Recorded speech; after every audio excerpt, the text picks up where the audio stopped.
আল্লাহর কসম করে বললে ভুল হবে না, এই দুনিয়ার মুসিবত, দুনিয়ার বিপদ, এটা কোনো মুসিবত নয়, এটা কোনো বিপদ নয়। চোখ দুটা যখন বন্ধ হয়ে যাবে, দুনিয়ার মুসিবত আর মুসিবত থাকবে না। আসল মুসিবত তো কিয়ামতের দিন। ওই মুসিবতের দিন দুনিয়ার কেউ আমার আপনার পাশে থাকবে না। কি হবে ওই দিনের অবস্থা?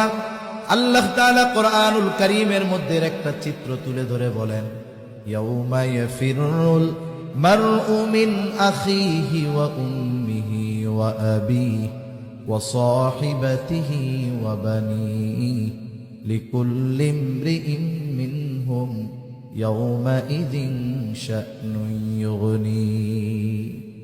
আল্লাহ তাআলা বলেন, কিয়ামতের দিন ভাই ভাইয়ের থেকে পলায়ন করবে।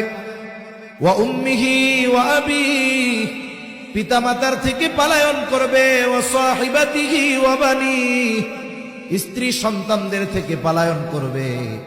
অথচ এই দুনিয়ায় একটা মানুষ মা বাবার চেহারা দেখলে অন্তর শীতল হয়ে যায়, সন্তানের বাবা ডাক শুনলে হৃদয়টা শীতল হয়ে যায়, স্ত্রী সন্তানের চেহারা দেখলে চক্ষু দুইটা শীতলতা লাভ করে। কিন্তু কিয়ামতের দিন কেউ কারো সাথে দেখা হোক এটা কামনা করবে না।